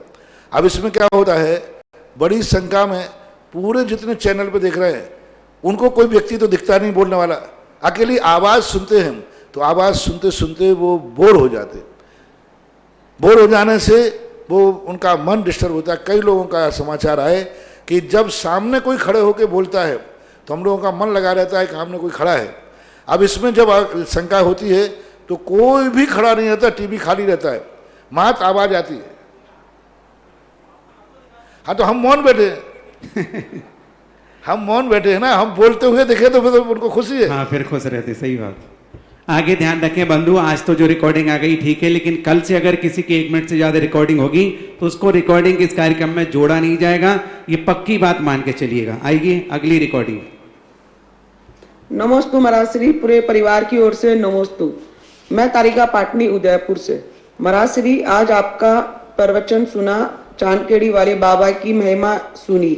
आपने आज प्रवचन में नमोकार महामंत्र का मांगलिक मंत्र बताया। ऐसा बताया कि मुनिराज भी इस मंगलकारी मंत्र के जाप करते हैं, तो हम सब भी नमोकार मंत्र का जाप कैसे करना चाहिए जिससे हमारे भगवान की भक्ति में ज्यादा से ज्यादा मन लगे। नमोस्तु महाराज श्री। चांदखेड़ी भगवान के निमित्त को लेकर के आज बहुत सारी बातें, चांदखेड़ी भगवान के संबंध में मैंने 50 बार बोला होगा। चांदखेड़ी में महीनों लेकर बोला, चांदखेड़ी के जब भूगर्भ से चंद्रपुर भगवान निकले तब बोला, लेकिन आज जो बोला है और 50 बार बोलने में भी कभी नहीं आया। जो आज वो दृश्य जो देखने में आया भगवान का, वो छवि देखने में आई। इसी प्रकार पंच परमेष्ठी आप गृहस्थों के लिए बहुत मांगलिक हैं, शरणभूत हैं। उनका ऐसा, उनका एक एक यदि विस्तार से करें तो इनके जो मूल गुण होते, 46 मूल गुण होते हैं, थोड़ा अध्ययन करना पड़ेगा। जिसको हमें ध्यान करना है, जाप करना है, तो उनका हमें स्वरूप समझना चाहिए। स्वरूप समझेंगे तो हमें ज़्यादा मन लगेगा। तो 46 मूल गुण जो उनके होते हैं, एक एक मूल गुण को देख करके हम उनका ध्यान कर सकते हैं, उनके एक एक गुण का ध्यान कर सकते हैं। जब नवोकार मंत्र हम पढ़ते हैं तो हम उनको 3 रूपों में देखना चाहिए। नमोकार मंत्र की माला उठाते ही सबको 3 रूप देखना चाहिए। ये 5 परमेष्ठी मंगल रूप है।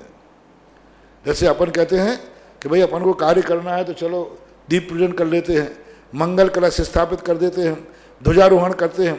ऐसे ही आपके मन में आना चाहिए कि मैं नमोकार मंत्र पढ़ रहा हूँ, ये मंगल रूप है। जैसे अपन भरा हुआ कलश देख करके खुश होते हैं कि सगुन हो गया, कि भरा हुआ कलश मेरे सामने से निकल गया, ऐसे ही अनुभूति होना चाहिए मेरे मुख से पंच परमेष्ठी का नाम निकल गया है, मेरा मंगल होना ही होना है। जैसे अपन ने कलश देख करके एकदम भाव आया, अरे भरा कलश जा रहा है, शुभ हो गया। ऐसे ही नमोकार मंत्र जब पढ़े तो ये भाव आना चाहिए, ये मंगल रूप है। दूसरा भाव आना चाहिए, संसार में इससे उत्तम कोई महान आत्माएं नहीं है, महान उत्तम सर्वश्रेष्ठ, इसके आगे कोई ब्राह्मण नहीं। जैसे आज मैंने प्रवचन में कहा था, आज भी कहा कल भी, कि अपने आराध्य को उसको मानो जो अंत में पहुंच गया है, अब उसको कुछ करना शेष नहीं रहा, उससे बड़ा दुनिया में कोई नहीं है, उनको अब कोई करने कृत्य हो चुके हैं। यानी भगवान उस दशा को पहुंच गए हैं जिस दशा को वो प्राप्त होते हैं। ये दूसरा। तीसरा, जब वो कृतकृत हो चुके हैं, अपने सारे कार्य कर लिए हैं, तो नियम से अब जो उनका समय होगा वो मेरे लिए होगा।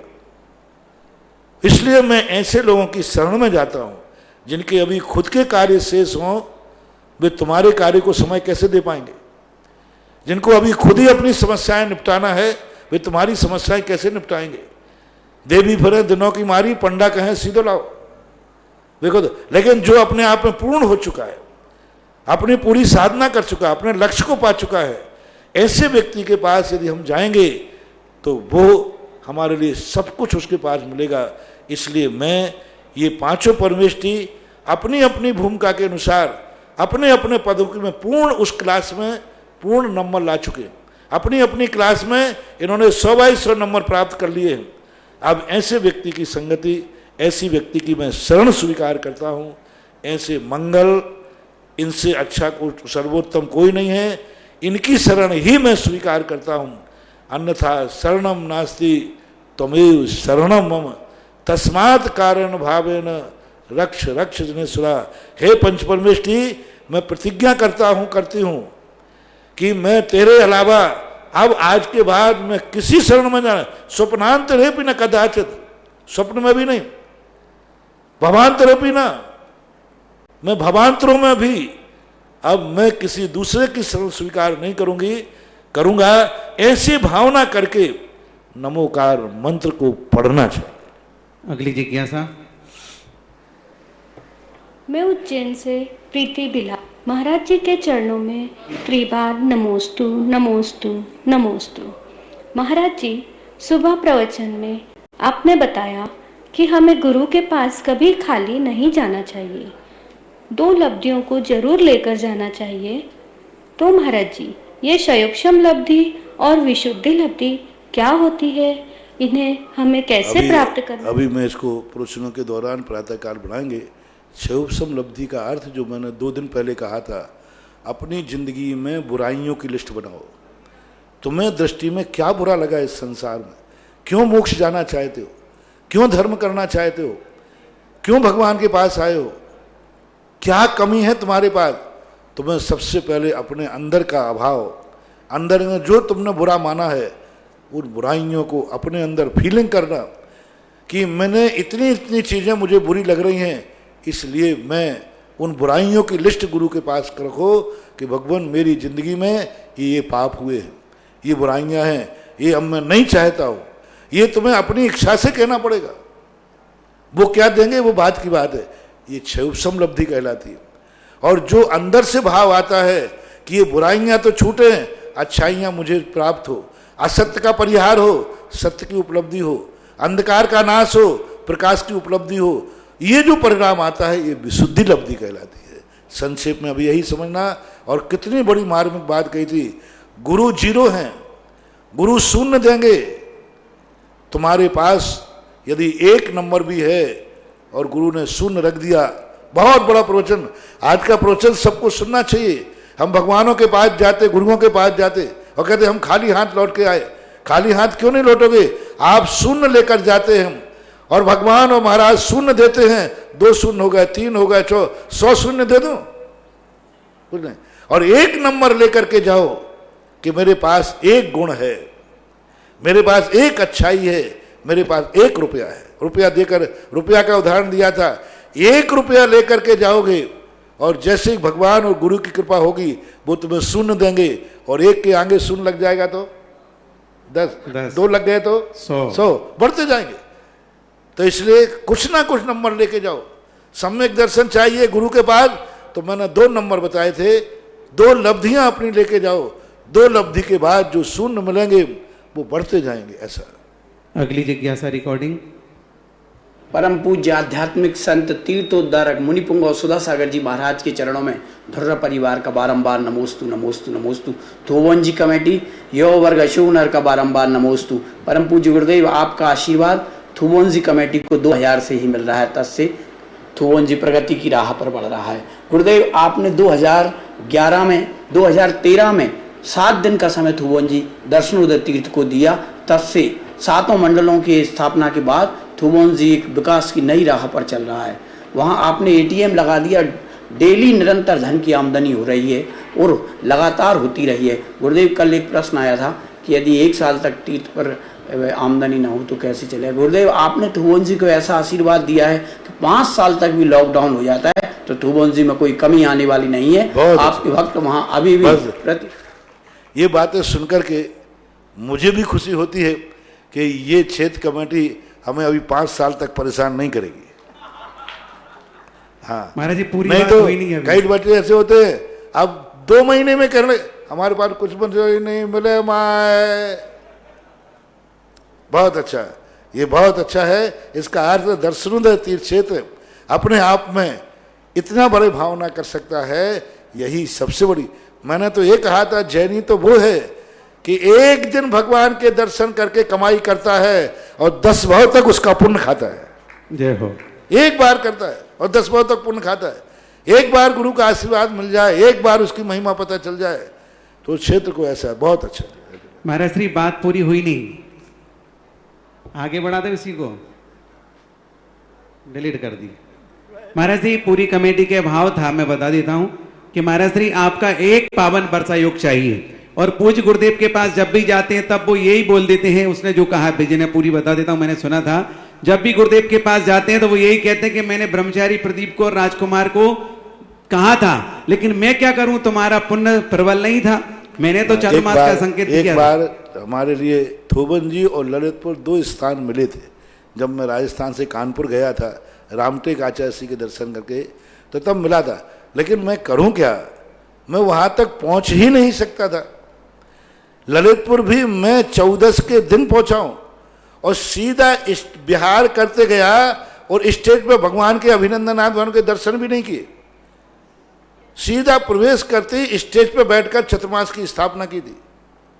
उसी दिन उपवास होता है, सीधा स्टेज पे, टाइम ही नहीं बचा था। तो अब वो है, अब गुरु जी को प्रसन्न करो कि पुरानी भूल को उगार कर एक बार और प्रयास करें। ये लॉकडाउन की जो आपने महाराज श्री उस दिन बात कही थी, तो उसी समय हमारे भूतपूर्व अध्यक्ष अरविंद, मक्कू भाई, राकेश भाई, मुकेश भाई ने तुरंत थोबन क्षेत्र कमेटी को कहा कि आधे महीने को मैं अपनी तरफ से प्रदान करता हूं, क्योंकि जैसे ही आपका आदेश हुआ तो क्षेत्र के प्रति उनकी करुणा जगी। बहुत सारे क्षेत्रों में उस दिन का वकील साहब के प्रश्न है, बहुत बड़े, गोपाल जी ने प्रश्न है, बहुत बड़ा उपकार किया है।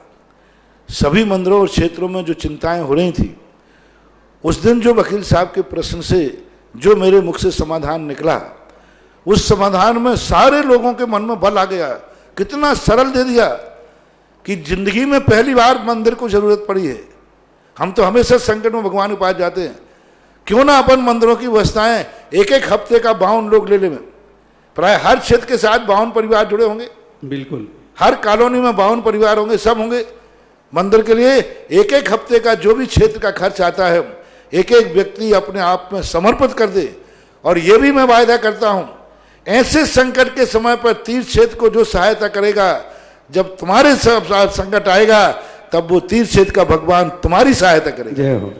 और नहीं करते हो तो ध्यान रखना, टेट फॉर टेट, तुम हमारे नहीं, हम तुम्हारे। तुम मंदिर के भगवान के संकट में काम नहीं आए तो भगवान तुम्हारे संकट में काम नहीं आएगा। इसलिए बहुत अच्छा, कई लोगों के समाचार आए, महाराज समाधान मिल गया है और हर क्षेत्रों पर लोग कहने लगे हैं। 1 महीना हमारी तरफ से, एक कोई क्षेत्र का आया, बोले महाराज हम 12 लोगों ने 12 महीने ले लिए और एक एक महीने का सारा खर्चा जो भी आएगा क्षेत्र का हम लोग उठाएंगे। और ऐसा हो गया कि 12 के नाम आए तो लोगों ने तुम ही क्यों करोगे मेरे, तो उन्होंने फिर 15-15 दिन किए। तो सब क्षेत्र वालों को तैयार रहना चाहिए, हमेशा भगवानों से ही संकट में सहायता मत मांगो। कभी तो हनुमान बनो रे, भक्त बनो, कभी तो हनुमान बनो कि कभी धर्म के लिए संकट आएगा तो हमारी ये सारी संपत्ति काम आएगी। राजा के पास तो हर प्रजा जाती है संकट दूर करने के लिए, हे राजा साहब मेरे ऊपर संकट है, लेकिन भामाशाह ऐसे व्यक्ति थे जो राजा पर संकट आने पर उनको देने पहुंचे। तो जो इस समय तीर्थ क्षेत्र को संगत सहायता करेगा, जो ऐसे संकट में तीर्थ क्षेत्र का सहयोग करेगा, उसी का नाम है भामाशाह। जो भगवान के संकट में काम आए उसी का नाम है बजरंग बली, हनुमान। उसी दिन महाराज श्री बजाज श्री ज्वेलर्स खोरई वालों का भी मेरे पास संकेत आया, और मक्कू तो समर्पित सोचते ही रहता है कौन सा अच्छा मौका है, और उसने बोला बहुत अच्छा, आशीर्वाद। एक भक्त परिवार खोरई बजाज श्री ज्वेलर्स वाले, उन्होंने मुझे तुरंत संकेत भेजा कि महाराज श्री से आशीर्वाद लो, किस क्षेत्र पर मुझे भेजना है। मेरा तो सारा भारत क्षेत्रीय क्षेत्र है। चलिए अगली जिज्ञासा रिकॉर्डिंग। निर्यापक श्रमण मुनि श्री सुधा सागर जी के पवित्र चरण कमलों में कोटि कोटि नमोस्तु। मुनि श्री जी, किलोई परिणति तृतीय भाग पंचम महाधिकार की गाथा संख्या 26 में बताया गया है कि जो व्यंतरों के 8 कुल होते हैं, उनमें से भूत और राक्षसों के जो भवन होते हैं वे रत्नप्रभा पृथ्वी के खर भाग में अवस्थित हैं। शेष 6 कुलों के भवन नहीं होते हैं, अर्थात उससे यह विदित होता है कि शेष 6 कुलों के भवनपुर जो द्वीप समुद्रों में होते हैं और आवास जो तालाब और पर्वतों के ऊपर स्थित होते हैं, ऐसा अनुमान लगाया जाता है। अब इसी पंचम महाधिकार की गाथा संख्या 60 और 61 में इस प्रकार बताया गया है कि इन सभी व्यंतर देवों के नगर अंजनक, वज्र धातुक, स्वर्ण, मनाशिलक, वज्र, रजत, हिंगुलक और हरिताल द्वीप में स्थित हैं। अब इसमें वर्णन ये आता है कि इन व्यंतर देवों के नगर समतल भूमि पर बने हुए हैं, भूमि के नीचे या पर्वत आदि के ऊपर नहीं हैं। तो अब जिज्ञासा यह उठती है कि जब अगर इस पे ये भूमि के नीचे और पर्वत आदि के ऊपर नहीं बता रहे हैं, तो जो तालाबों के ऊपर आवास हैं और जो भवनपुर द्वीप समुद्रों में हैं, तो वह क्या उनके मूल उनके निवास स्थान होते होंगे या फिर वे उनके उत्तर निवास स्थान होते होंगे? समझ गया, मैं बता देता हूँ। यहाँ एक भवन की एक कबर, भवनवास का अर्थ है भवन के समान उनके भवन नहीं हैं। उनके भवन ऐसे झोपड़ी के समान, ऐसे लंबे आदि अलग त्रिशूल के समान, गुफाओं के समान होते हैं। यानी भवन तो सबके पास होते हैं, स्वर्णमय होते हैं सब। ऐसा कोई भी देव नहीं होता जिनके पास कोई छाया नहीं होती हो, लेकिन उनका आकार भवन का रूप नहीं रहता। उनका आकार गुफा के रूप में रहेगा, उनका आकार खोए के रूप में रहेगा, जैसे खोए बनती है। तो ये अलग अलग आकार होते हैं। समतल भूमि पे इसलिए कहे गए उनके नगर क्योंकि वे समतल पे होते हैं। तालाब में भी होंगे तो समतल भूमि पर ही होंगे। तालाब में जो कमल होते हैं वे पृथ्वी काय होते हैं, और पृथ्वी काय होने से वो समतल भूमि उसको मान लेना चाहिए। ऐसा नहीं कि तालाब में नहीं है तो तालाब पानी में उनका भवन नहीं होगा, वो होगा कमल के ऊपर, और कमल पृथ्वी काय है तो उसको भूमि के रूप में विवक्षित कर दिया गया। पहाड़ पे भी होगा तो वो समतल भूमि पर होगा। ऐसे नहीं कि पहाड़ पर उबड़ खाबड़ में बन जाए। पहाड़ के ऊपर भी जो समतल भूमि होगी वहाँ पर उनका आवास होगा। वृक्ष पे भी होगा तो पृथ्वी काय के वृक्ष पे होगा। जाम्बू वृक्ष है तो कोई छोटा मोटा वृक्ष थोड़ी है, कोसों प्रमाण है, योजना प्रमाण है। उसके बीच में जो समतल भूमि होगी वहाँ पर होगा। तो इस प्रकार के उनको लेना चाहिए। बाकी तो पर्वत जहाँ जहाँ उनके स्थान हैं। और आवास का अर्थ बिल्कुल नहीं लेना कि भवन का अर्थ वे खुले मैदान में नहीं पड़े हैं, ऐसे ये खुले मैदान पड़े नहीं। उनके आवासों का जो भवन का शेप है वो भवन के आकार का है, दूसरों के भवन के आकार का नहीं है, ऐसा लेना चाहिए।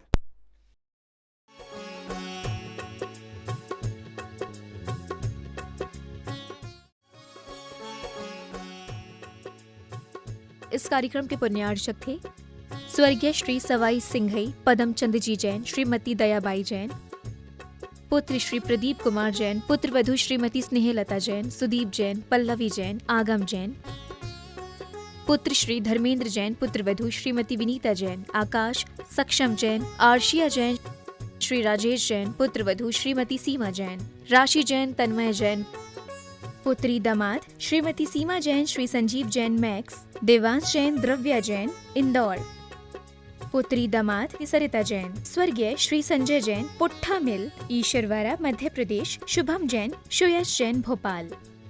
फर्म मैसर्स पदमचंद शिखरचंद जैन, बेगमगंज, सागर मध्य प्रदेश। श्री सुधा सागर पल्सेस, बेगमगंज, सागर मध्य प्रदेश। श्री गुरुजी ट्रेडर्स, बेगमगंज, सागर मध्य प्रदेश। PS परिवार, बेगमगंज, सागर मध्य प्रदेश।